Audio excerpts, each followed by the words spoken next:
வணக்கம் மக்களே, இது நியூஸ் 18 தர்பார். நான் உங்க எழில்.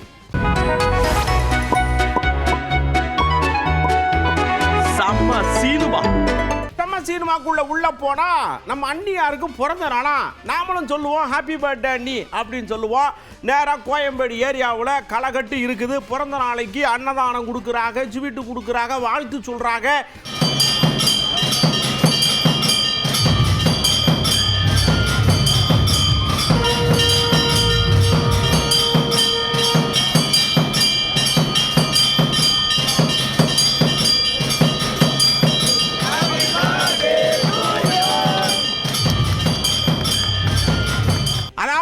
கொண்டு வந்த தொண்டர்கள்ட்ட இருந்து எந்த பொருளையும் வேண்டான்னு சொன்னா அவங்க மனசு கஷ்டப்படும்ல. வேணா பிறந்த வெயிலுக்குள்ள வராங்கல்ல, கொண்டாங்கன்னு சொல்லி அவங்களே மேலே வாங்கி சால்வை வாங்கி போட்டு சடக்குன்னு போட்டு எடுத்து படக்குன்னு அனுப்பிச்சு வச்சு பசேரி போங்கன்ட்டாங்க.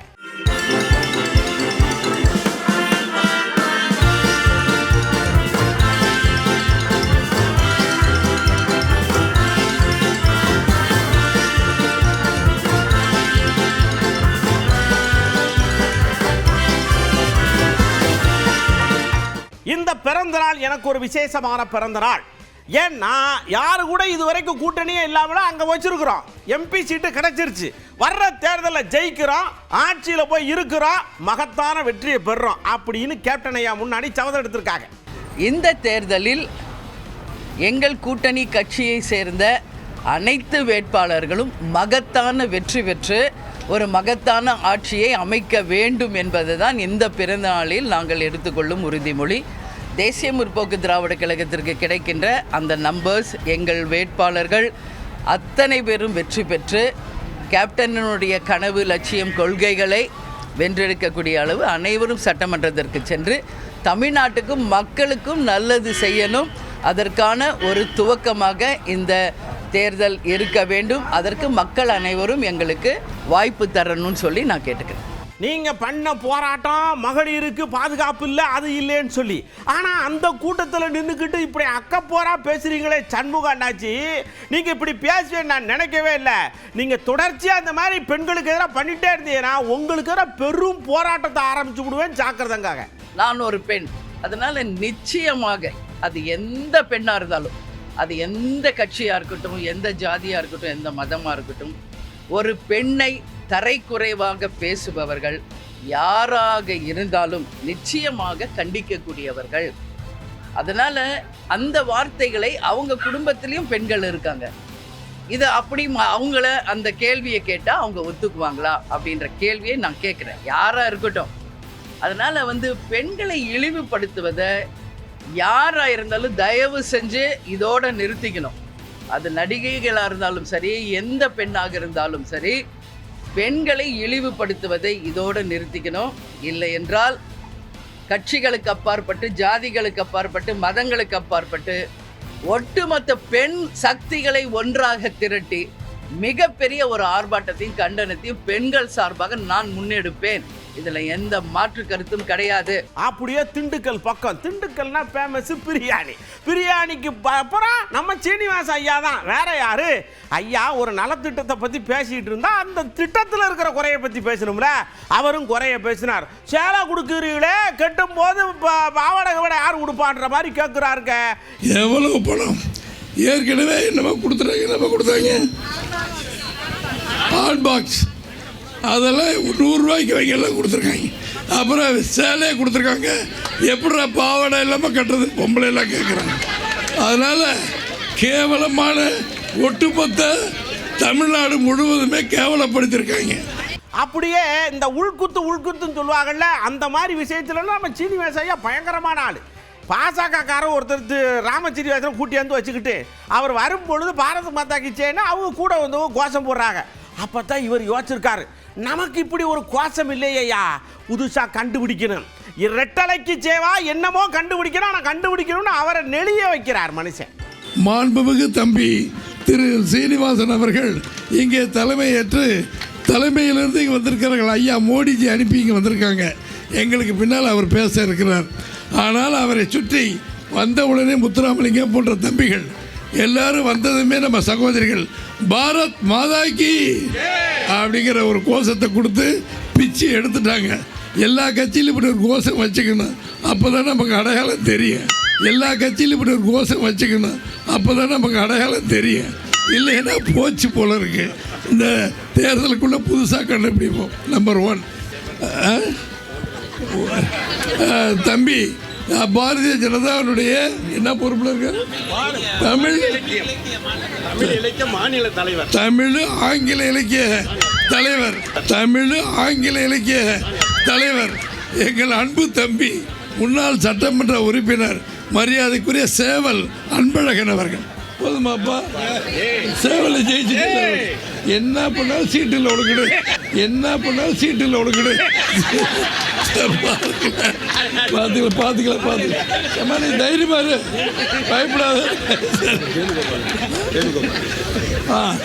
முன்னாள் சட்டமன்ற உறுப்பினர் அண்ணன் வேணுகோபாலு, அடே மன்னிச்சுக்கணே என்னென்ன பண்ண சொல்றீங்க. அண்ணன் வேணுகோபாலு, அடே மன்னிச்சுக்கணே என்னென்ன பண்ண சொல்றீங்க.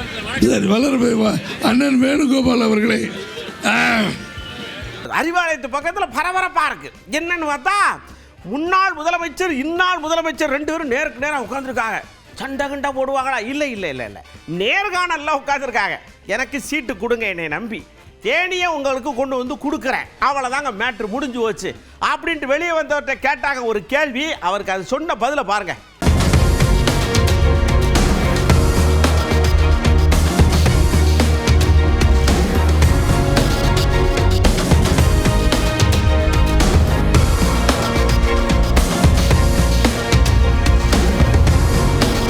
இஃப்தார் நோன்பு அப்படியே அழகாக திறந்தாங்க. நம்ம பனையூர் பண்ணையார்னு மற்றவங்க சொல்கிறாங்க, நாம் சொல்லலை. அண்ணாச்சி விஜய் அண்ணாச்சி வந்தார், எல்லாரோடையும் கலந்துக்கிட்டார். இஸ்லாமிய மக்களோடு சேர்ந்து சகோதரத்துவத்தோடு நோன்பை திறந்து வச்சிருக்கிறார். வாழ்த்துக்கள். பாருங்க.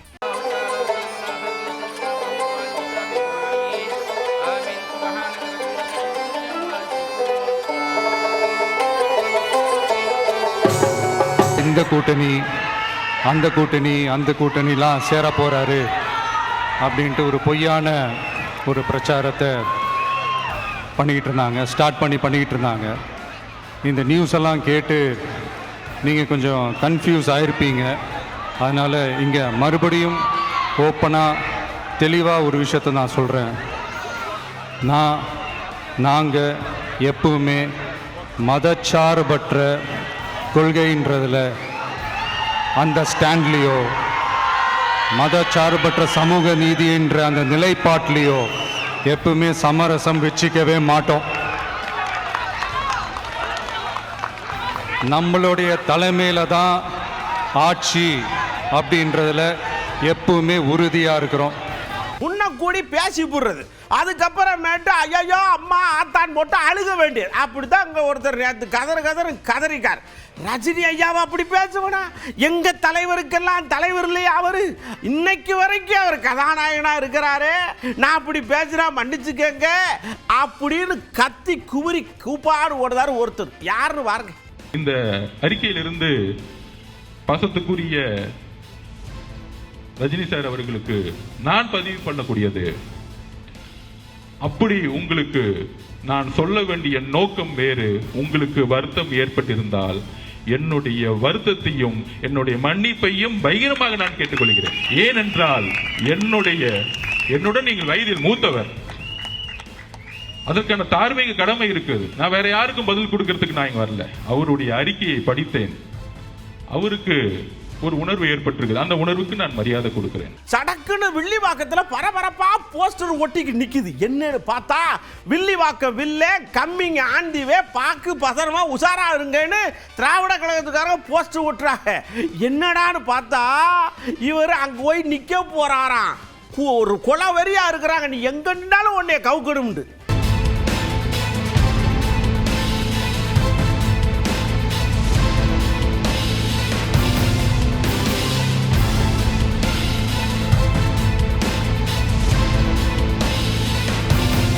அரசியல்னு வந்துட்டா அடியில இருந்து மேல வரைக்கும் காலில் விழுகிறதுக்கு சங்கடப்படக்கூடாது. விழுந்தார்ல நாமக்கல்ல ஒருத்தர் ரெட்டலைக்கு ஓட்டு போட்டிருக்கு.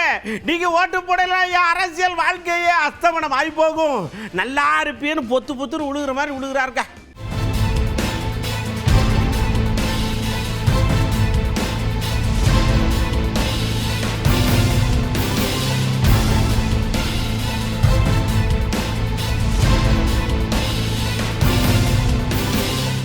அப்படியே பாருங்க, நாட்டில் தேர்தல் பரபரப்பு இருக்குல்ல, இந்த பக்கம் குண்டு போட்டுக்கிட்டு இருக்காங்க. யாருன்னு இந்த ட்ரம்ப்கிட்ட போய் பேசுறதுன்னு ஒரு அக்கா போட்டு சரட்டுன்னு ரவரவையா கிழிக்கி. ஆனால் ட்ரம்ப்புக்கு கேட்குமா என்னன்னு தெரியல, கேட்டாலும் புரியுமா என்னன்னு தெரியல. என்னப்பா உள்ளது வழியா சொல்லு. நீ பாட்டுக்க கொண்டு கம்மனுக்கு இறந்து சொல்றாத, எனக்கு கிளடிக்கு பட்டு போவது. ஆமா, நல்ல முறையா என்ன சொல்றியா அதை சொல்லுப்பா. ஆமா, விலைவாசி அப்படி, அந்த பெட்ரோல் விலை, இந்த சிலிண்டர் விலை, இந்த ஆளுகளை இங்கிட்டு அங்கிட்டு குண்டு ஓடவும் செய்யவும் வீட உடைக்கவும் அந்த சொல்லியெல்லாம் படக்குன்னு விட்டு. ஆமா, இந்த சொல்லியெல்லாம் நடக்க கூடாது. யார் போடலாம்?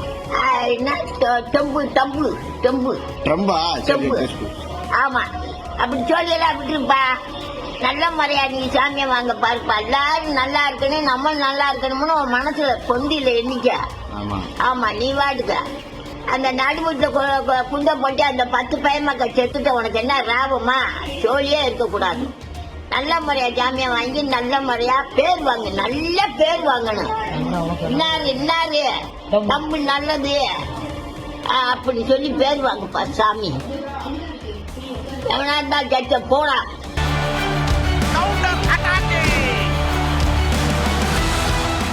கவுண்டருக்குள்ள போறோம். நம்ம கம்யூனிஸ்ட் ஐயா வீரவாண்டி ஐயா வந்து நின்னாங்க. என்னங்க 5 கொடுத்துருக்காங்க, அது கொஞ்சம் ஒப்பல இருந்தாலும் பரவாயில்ல. முதலமைச்சர் வந்து சில பல விஷயங்களை எடுத்து சொன்னாங்க. நமக்கு பாசகவை ஒழிக்கிறதான மெயின், அதனால ஓகேன்ட்டான். தொண்டர்கள் கொஞ்சம் சுணக்கமடையாம வேலை செய்யுங்க அப்படின்ட்டார். திமுகவுடன் 3 கட்ட பேச்சுவார்த்தை நடத்தினோம். நாங்கள் கேட்டது, கடந்த முறையில் 6 இடங்களில் போட்டியிட்டோம், அதை விட கூடுதல் வேண்டும் என்று நாங்கள் கேட்டோம். அதற்குரிய தார்மீகம் கம்யூனிஸ்ட் கட்சியிடம் இருக்கிறது. நாடு முழுவதும் கிளைபரப்பு இருக்கிறோம், அமைப்பாக இருக்கிறோம், அரசியலாக இருக்கிறோம். வெறும் நாடாளுமன்ற சட்டமன்ற எண்ணிக்கைகளை வைத்து எங்களை மதிப்பீடு செய்யக்கூடாது என்று நாங்கள் கேட்டுக்கொண்டோம். 3 கட்ட உரையாடல், பின்னர் முதல்வர் நிறைவாக எல்லாவற்றுக்கும் மதிப்பளித்து முதல்வர் பல்வேறு கட்சிகள் இணைந்திருக்கிற காரணத்தினால் நாங்கள் உட்பட எல்லோரும் குறைத்துக் கொள்கிறோம். எனவே நீங்கள் ஒத்துழைக்க வேண்டும் என்று அவர் கேட்டுக்கொண்டார். அந்த அடிப்படையில் 6வது நீங்கள் பரிசீலிக்க வேண்டும் என்று நாங்கள் கேட்டோம். நிறைவாக அதற்கும் வாய்ப்பில்லை, ஒத்துழைக்க வேண்டும் என்று கேட்டதற்கு இணங்க இந்திய கம்யூனிஸ்ட் கட்சி 5 இடங்களில் தமிழக முதல்வரோடு இன்றைக்கு, திமுக தலைவரோடு இன்றைக்கு நாங்கள் ஒப்பந்தத்தில் கையெழுத்திட்டிருக்கிறோம். மீண்டும் சொல்கிறோம், இது 5 இடம் என்பது 6 இடம் என்பது 5 என்பது கட்சி அணிகளை சோர்வடை செய்யும். ஆனாலும் கூட அதற்கு மேல் எங்களுக்கு அரசியல் இருக்கிறது. பிஜேபியை வீழ்த்துவது என்கிற அந்த அரசியலில் சில நேரங்களில் நாங்கள் இப்படி எங்களுக்குரிய இடங்களை கூட நாங்கள் கடந்து செல்கிறோம். ஆனால் எங்களுடைய அரசியல் நிலையிலிருந்து நாங்கள் ஒருபோதும் கடந்து செல்ல மாட்டோம். அதாவதுங்க, ஒருத்தரை அன்பால பணிய வைக்கலாம், அரட்டி மிரட்டி பண்ணி வைக்க முடியாதுல்ல. அங்கே பாசாக்க அப்படித்தானே எடப்பாடியை போட்டு பண்றியா இல்லையா அப்படின்னு மிரட்டுது. ஆனால் முதல்வர் அப்படி இல்லை, இல்லைங்கயா இது இப்படி இருக்குது, நமக்கு இப்படி ஒரு அப்படின்னு ஒரு பண்பான சூழலை எடுத்து சொன்னாங்க. அந்த பண்புக்கும் பணிவுக்கும் நாங்கள் கட்டுப்பட்டு வந்திருக்கோம் அப்படின்னு பெருந்தன்மையாக சொல்றார். பிஜேபியை வீழ்த்த வேண்டும் என்பது தமிழகத்தின் எதிர்காலத்தை காப்பது மட்டுமல்ல, இந்திய நாட்டின் சட்டத்தின் ஆட்சி முறையை, ஜனநாயக நாடாளுமன்ற முறைமையை, எல்லாவற்றுக்கும் மேலாக உலகில் வேற எந்த நாட்டிலே நிலவாத ஒரு கூட்டுசைவு ஒற்றுமை இயல்பு நிலவுகிறது அல்லவா, அதை சிதைக்க துடிக்கிறது பிஜேபி கருத்து. எனவே அதை காக்கிற பெரும்போரில் இந்திய கம்யூனிஸ்ட் கட்சி ஈடுபட்டிருக்கிறது. அதற்காகவே நாங்கள் அணி சேர்ந்திருக்கிறோம். அதற்கான கையெழுத்து தான் இது. இவ்வாறு புரிந்து கொள்ள வேண்டும் என்று இந்திய கம்யூனிஸ்ட் கட்சியின் தமிழ்நாடு மாநில குழுவின் சார்பில் நாங்கள் கேட்டுக்கொள்வோம். பல கட்சிகள் சேர்ந்திருக்கிற காரணத்தினால் நீங்கள் இதை பரிசீலிக்க வேண்டும் என்று முதல்வரே கேட்டுக்கொண்டார். ஒருபோதும் தொனியில் கட்டளையிடுகிற தொனி இல்லை, அழுத்தம் தருகிற தொனி இல்லை. பரிசீலனை செய்ய வேண்டும், ஒத்துழைக்க வேண்டும் என்றுதான் இதுகாரம் அவர்கள் பேசியிருக்கிறார்கள் தவிர கட்டளையிடுகிற போக்கில. அதான் ஆரம்பத்திலிருந்து நாங்கள் சொல்லியிருக்கிறோம். 4 கட்டம் பேசுகிற பேச்சிலும் ஒரு ஜனநாயக இடம் இருக்கிறது. அந்த சுயமரியாதை பாதிக்கப்பட்டிருக்குமே ஆனால் கம்யூனிஸ்ட் கட்சி எப்பொழுதோ கடந்து செல்லும். ஒருபோதும் முதல்வருடன் அல்லது திமுக தலைமையுடன் பேசுகிற போது ஒரு சுயமரியாதைக்கு பாதிப்பு ஏற்படுகிற வகையிலோ கட்டளை இடுகிற வகையிலோ அவர்கள் பேசவில்லை என்பதை மனம் திறந்து இங்கே பதிவு செய்ய வருது. அப்படியே நேராக நைனார் அண்ணாச்சிட்டு போனோம். ஐயோ இன்னைக்கு என்ன கேட்க போறாங்களோ தெரியலையே அப்படின்ற பீதி அவர் முகத்தில் தெரியுது. திமுக கூட்டணியில் மலமளமளன்னு முடிக்காகல, உங்கள் கூட்டணியில இருந்து சத்தத்தையே காணுமேனா. இங்கே பாருங்க, திமுக ஒரு சின்ன கட்சி, மாநிலத்தில் இருக்கு, முடிப்பாக. நாங்கள் எட்டாத்தண்டி கட்சி, எல்லாரையும் சாட்டிஸ்ஃபேக்ஷன் பண்ணணுமா இல்லையா, நமக்கே சீட்டு தராங்களா இல்லையோன்னு உள்மனசு உள்ள புலம்பிக்கிட்டே சொல்றாரு. அதாவது இன்னைக்கு தேதி 18, இன்னும் 12 நாள் இருக்கு நாமினேஷன். அதாவது திமுக இன்னைக்கு மாநில கட்சி, அவங்க ஏற்கனவே பேசி முடிச்சுட்டாங்க. நாங்கள் வந்து எங்களுடைய தேர்தல் பொறுப்பாளர் மத்திய அமைச்சர் பியூஷ் கோயல்ஜி வருவார். வந்த உடனே நாங்கள் பேச்சுவார்த்தை தொடங்கி வெற்றிகரமாக வாருங்க. காசை நாங்கள் வாரி இறைக்கிறோங்க தமிழ்நாட்டுக்கு. எந்த திட்டத்தில் பார்த்தாலும் எங்க ஸ்டிக்கர் இல்லவே இல்லை, அந்த ஸ்டிக்கரா இருக்குது. ஒன்னாவது ஒட்டலாம்ல, ஆனா மக்கள் மனசுல நாங்க ஸ்டிக்கர் போட்டு கப்புன்னு உட்கார்ந்துருக்கோம் அப்படின்னு கண்ணு வேர்க்க பதில் சொல்றாருங்க. எவ்வளவு பெரிய கூட்டணி இருந்தாலும், எவ்வளவு பெரிய பணபலம் இருந்தாலும், நீங்க பாத்தீங்கன்னா இந்தியாவை டாட்டாவும் பிர்லாவும் தான் ஆளணும். பணம் இருக்கிறவன் பணம் இன்னைக்கு திமுகவில் இருக்கு, நான் இல்லைன்னு சொல்லலை. 50,000-60,000 கோடி ரூபாய் திராவிட முன்னேற்ற கழகத்தில் வச்சிருக்காங்கன்னு சொல்றாங்க, நான் இல்லைன்னு சொல்லலை. எல்லா இடங்களையும் பணத்தை கொண்டு வச்சிருக்காங்கன்னு சொல்லல. ஆனா மக்களுடைய மனம் எப்படி இருக்குன்னு பார்க்கணும் இல்லையா. மக்கள் இன்னைக்கு அவதிப்படுறாங்க. 5 வருஷத்துக்கு முன்னால 532 தேர்தல் வாக்குறுதி சொன்னாங்க. சொத்து வரி கூட்ட மாட்டோம்னு சொன்னாங்க, 300 மடங்கு கூட்டியிருக்காங்க. மின் கட்டணத்தை கூட்டவே மாட்டோம் அப்படின்னு சொன்னாங்க, 300 மடங்கு கூட்டியிருக்காங்க. மின் கட்டணத்தை 2 மாதத்திற்கு ஒரு முறை இருப்பதை 1 மாதத்திற்கு ஒரு முறை நாங்கள் கணக்கெடுப்பு செய்வோம்னு சொன்னாங்க, செய்யலை. உங்கள் ஊரில் முதல்வர் அப்படின்னு சொன்னாங்க, நானும் நிறைய எழுதி கொடுத்தேன், ஆனால் அது செய்யலை. இன்னைக்கு மத்திய அரசு இன்னைக்கு சாலைகள், போக்குவரத்து, பாலங்கள் 14 லட்சம் கோடி ரூபாய் இன்னைக்கு தமிழ்நாட்டுக்கு தந்திருக்காங்க. எதுவுமே தரலன்னு சொல்றாங்க. இன்னைக்கு ரேஷன் கடைகளில் பார்த்தா எல்லா பொருட்களையும் மத்திய அரசு ஃப்ரீயா கொடுக்க மாநில அரசு. அதை மத்திய அரசு கொடுக்கறதா மாநில அரசு தாங்கள் வாங்கிட்டு ஸ்டிக்கர் ஒட்டி ஏதோ அவங்க கொடுக்குறது போல இன்னைக்கு கொடுக்குறாங்க. அப்படியே அப்பா என்னாச்சு, முன்னாள் ஆசிரியர் சபாநாயகர் அப்படியே வந்தாரு. என்னன்னாச்சு, நீங்க தான் சபாநாயகர் ஆச்சு, அது அப்ப முடிஞ்சு வச்சுல, இப்ப நேர்காணல் வச்சத்தான் கொடுப்பாங்க அப்படின்னு தெம்போட நின்று சில பல விஷயங்கள் எல்லாம் பேசுறாரு. கேளுங்க. நீங்க தான் பார்த்துருப்பீங்களா, நல்லா இருக்குன்னு எல்லா பத்திரிகை ஊடகங்களும் சொல்லியிருக்கு. நீங்க கேட்டதுக்கு ரொம்ப நன்றி. சட்டமன்றம் ஜனநாயக முறையில் 5 ஆண்டுகள் நடந்திருக்கு. மகிழ்ச்சி. ஆளுநர் பல நெருக்கடி கொடுத்திருந்தாரு, அதெல்லாம் எப்படி அந்த சமாளம் நீங்க பாத்தீங்களா, ரொம்ப மழை போல வந்தாலும் அப்படி பனி போல போயிட்டுலாம். அதுக்கு காரணம் நம்முடைய மாண்புமிகு முதல்வருடைய நல்ல ஆட்சி, ஜனநாயகம். அனுபவம் வாய்ந்த ஒரு சட்டமன்ற உறுப்பினராக இருந்தீங்க. இன்னைக்கு நேர்காணல்ல முதலமைச்சர் என்ன கேட்டாங்க, எப்படி உங்களோட அனுபவத்தை பத்தி கேட்டாங்க? அது வந்து பர்சனல், எங்க கட்சி விஷயம். சட்ட ஒழுங்கு பத்தி எதிர்கட்சிகள் தொடர்ந்து குற்றச்சாட்டு. நேற்று தினம் தேசிய ஜனநாயக கூட்டணி சார்பா தமிழ்நாடு ஃபுல்லா ஆர்ப்பாட்டம் நடத்துறாங்க. 5 வருஷம் கழிச்சு இப்போது ஆர்ப்பாட்டத்துக்கு வந்திருக்காங்களே, அவங்களால என்ன செயல்பட்டிருக்காங்க, அவங்க என்ன இணையவே இல்லை. அப்படியே மாண்புமிகு முதல்வர் 5 ஆண்டு கால சிறந்த ஆட்சியை நடத்திருக்கிறார். நன்றி. புதுச்சேரியில ஒரு சலசலப்பு, காங்கிரஸ் அப்படியே கேக்குது. இங்க டிஎம்கே சொல்லுது, வருங்காலத்துல நாங்க தான் ஆட்சி அமைப்போம், பார்த்து பதனமா இருந்துக்கிடுங்க அப்படின்னு அப்படி தோல் மேல கை ஓட்டு அழகா சொல்லிட்டு போறாரு சிவா ஐயா. தலைவர் எந்த நிலையில் இருக்காரோ, அவர் என்ன மனநிலையில் சொல்றாரோ அதை கேட்டு நடக்க நாங்கள் தயாராகிட்டோம். நிச்சயமாக வருங்காலம் வந்து புதுச்சேரியில் திராவிட மாடல் ஆட்சி வருவதற்கான அனைத்து வேலைகளும் செய்து வருது. 30 தொழிலும் திமுக இருக்குது, 30 தொழிலும் திமுக வேலை செய்யும். கூட்டணிக்கு தான் நாங்கள் வேலை செய்வோம். 30 தொழிலும் கூட்டணி இருக்குது. நீங்க ஏதோ ஒரு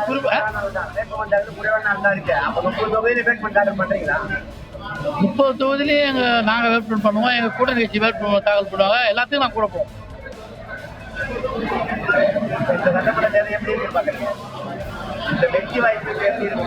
எங்களுக்கான வெற்றி, எங்களுக்கான வாய்ப்பு இது.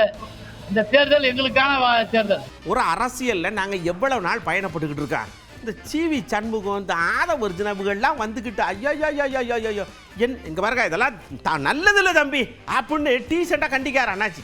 நடிகர் ரஜினிகாந்த் அவர்கள் குறித்த தாவைக்காவுடைய தலைவர்கள் ஒருவரான ஆதவ் அர்ஜுனானுடைய கருத்துக்களை கம்யூனிஸ்ட் கட்சி நிராகரிக்கிறது, கண்டிக்கிறது. திமுக கூட்டணி கட்சிகளை எப்பொழுதுமே மிரட்டியதில்லை. அதே போன்று பிரபலமான தலைவர்களையும் நடிகர்களையும் மிரட்டியதாக வரலாறு இல்லை. எனவே திமுக மிரட்டியதாக சொல்வது ஏற்புடையதல்ல. பிஜேபி தான் அவர்களின் கூட்டணி கட்சிகளை மிரட்டி கூட்டணியில் சேர்க்கிறது என்பது அனைவரும் அறிந்தது. எனவே அவரது கருத்து ஏற்புடையதல்ல. அதே போன்று அண்ணா அதிமுகவினுடைய முன்னாள் அமைச்சர் பெண் நடிகர் குறித்து பேசிய அந்த வார்த்தைகள் பண்பல்ல, கண்ணியமல்ல. தமிழ் சமூகத்திற்கு அது ஏற்புடையதல்ல. அதையே நாங்கள் கண்டிக்கிறோம். அப்படியே பாருங்க, அதிமுக இருக்கு இல்ல, இல்லவே இல்ல போங்கங்க அப்படிங்கிற மாதிரி ஓபிஎஸ் ஐயா ஒரு விரக்தியை தூக்கி சப்புனு எறிகிறார். மாண்புமிகு தளபதி, தமிழகத்தினுடைய முதலமைச்சர் அவருடைய நீண்ட ஒரு 5 ஆண்டு கால அரசியல் ஆட்சியுடைய நன்மைகள், திட்டங்கள் அனைத்தும் மக்களிடத்தில் பரவலாக பேசப்படுகின்ற சூழ்நிலை இருக்கிறது. அத்தனை திட்டங்களும் அற்புதமான திட்டங்கள் என்று மக்கள் பாராட்டி கொண்டிருக்கிறார்கள். உறுதியாக 2ஆம் முறையாக மாண்புமிகு தளபதி அவர்தான் தமிழகத்தினுடைய முதலமைச்சராக அரியணையில் அமர்வார். தேனி அதிமுக கோட்டைங்கிறது மாறிடுச்சா சார்? எப்படி இருக்கு களத்துல? அதிமுகவே இப்ப இல்ல. நாங்க மட்டும் அழைச்சவங்களா? நானும் சொல்லுவேன் இருக்கு, ஆனா இல்ல. என்ன இல்ல? வீட்டுக்கு போற சிலிண்டர் இருக்கு, ஏன்னா நானே ஏஜென்ட் தானே. ஆனா கமர்ஷியல் சிலிண்டர் இல்ல. வரும் வரும் அப்படின்னு மும்பை போர்ட்டை பார்த்து காத்துட்டு இருக்காங்க. கப்பல் அங்கே தானே இருக்கு. நான் அன்னைக்கு சொல்லும்போது இப்போ டொமஸ்டிக்ல 20 நாளைக்கு புக் பண்ணா 20 நாளில் கொடுக்குறாங்க. கமர்ஷியல்ல தட்டுப்பாடு இருக்குது. அது அது என்பது வார். உங்களுக்கு தெரியும், இது ஒரு வேணும்னு நடத்தப்பட்ட சம்பவம் இல்லை. உலகம் இப்போ வார் நடக்குது. ஈரான் வழி அவருடைய கப்பல் இப்போ நம்ம கப்பல் வந்துட்டு இருக்கு. இப்போ அநேகமா இன்னும் 10-15 நாளையில அதற்கான தீர்வு இருக்கும். அப்படியே இந்த பக்கம் இவர்களுக்கு போட்டியா ஒருத்தர், போட்டியிடுவேன் ஆனா போட்டியிட மாட்டேன் ஐயா சொல்லுவாரு, ஆனா சொல்லாம இருப்பார். அவர் சொன்னா போட்டியிடுவேன், போட்டியிடுமா அவர் சொல்லணும் அப்படின்னு அடேங்க அப்பா கிறுக்கு பிடிக்காத அளவுக்கு தான் பேசுறாங்க. பாருங்க யாருன்னு. அவங்க எம்எல்ஏ ஆகிறோம், பார்க்க தான் போறீங்க. பார்த்தோம் போறீங்க. அதெல்லாம் இல்லை, ஐயா மருத்துவர் ஐயாவுடைய ஆட்சியோடு சட்டமன்ற உறுப்பினர் ஆவது உறுதி. நீங்கள் பார்க்க தான் போகிறீங்க. நான் சேலம் மேற்கு தொகுதியில் போட்டியிடுவது உறுதி. அது எந்த மாற்று கருத்தும் இல்லை. அது எப்படி போட்டியிடுறது ஐயா சொல்லுவார். நான் சேலம் மேற்கு தொகுதியில் போட்டியிடுவது உறுதி, வெற்றி பெறுவது உறுதியிலும் உறுதி. அது எந்த மாற்றம் இல்லை. காலம் பதில் சொல்ல உறுதியா? காலம்தான் பதில் சொல்ல. எதுவுமே நீ பாருங்க, எதுவுமே நீ பாருங்க, நான் கேட்குறது எதுவுமே இப்போ எதுவுமே முடிவு பண்ணுறது யார் முடிவு பண்ணுறது? இயற்கையும் காலமும் தான் முடிவு பண்ணுறது. நல்ல முடிவு சொல்லலாம். இந்த செல்வகுமார் ஒரு அண்ணாச்சி அதாங்க டிவிக்கே முன்னாள் நிர்வாகி ஒருத்தர் இருந்தார்லா, அவர் சொல்கிறாரு விஜய் டிவிக்கே கூட்டம் ஆஹா ஓஹோ என்ன கவுண்டமணி ஐயா இப்போ கூட்டு வரட்டுமா? கூட்டம் அள்ளும் பாருங்க. போங்க ஐயா, அவரெல்லாம் நான் நேரில் இருந்து வாத்தவேன், நீங்களே எட்டத்தில் இருந்து வாக்குறவங்க அப்படிங்கிறார். விஜய் ஒரு நடிகர் சார். ஒரு சாதாரண குள்ளமணி கவுண்டமணி வந்தாலே கூட்டம் கூட தான் செய்யும். அந்த கூட்டமெல்லாம் எப்படி வாக்காகும்? அதாவது மக்களுக்கு நல்லது செய்கிறவங்களுக்கு தான் ஓட்டு போடுவாங்க. யார் நல்லது செய்வா, யார் களத்தில் இருப்பா, யாருக்கு திறமை இருக்கு, யாருக்கு வல்லமை இருக்கு, யார் நல்லவங்க, யார் பப்ளிக் செய்வாங்களோ அவங்களுக்கு தான் ஓட்டு போடுவாங்க. அந்த அடிப்படையில் விஜய்க்கெல்லாம் ஓட்டு போடணுங்கிற அவசியம் கிடையாது. விஜய் என்ன ஒரு நடிகருக்காக ஓட்டு போடணுமா? அப்படிலாம் கிடையாது. கண்டிப்பாக மக்கள் எல்லாமே வாட்ச் பண்ணிட்டு தான் இருக்காங்க. யார் இந்த மக்களுக்கு நல்லது செய்வா, யார் ஆளுமையோட ஆட்சி செய்வா, யார் பாதுகாப்பான ஆட்சியை கொடுப்பாங்களோ அவங்களுக்கு தான் ஓட்டு போடுவாங்க. கண்டிப்பாக அது ஒரு நடிகருங்கிறதுக்காகலாம் கண்டிப்பாக மக்கள் ஓட்டு போட மாட்டாங்க. கண்டிப்பாக அவங்க ஒரு 34 பேர் பங்கேற்றிருக்காங்க. அதில் யார் சிறந்தவங்க, யார் கரெக்டாக அவங்க ஒரு முடிவு பண்ணுவாங்க. தலைமை முடிவு எடுக்கும். தலைமை முடிவுக்கு எல்லோரும் கட்டுப்பட்டு பணியாற்றுவோம்.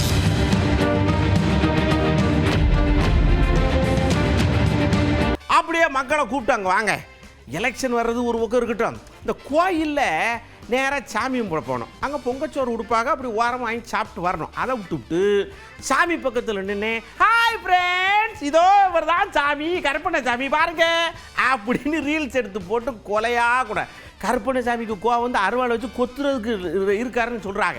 இதை பற்றி நீங்கள் என்ன நினைக்கன்னு கேட்டோம்.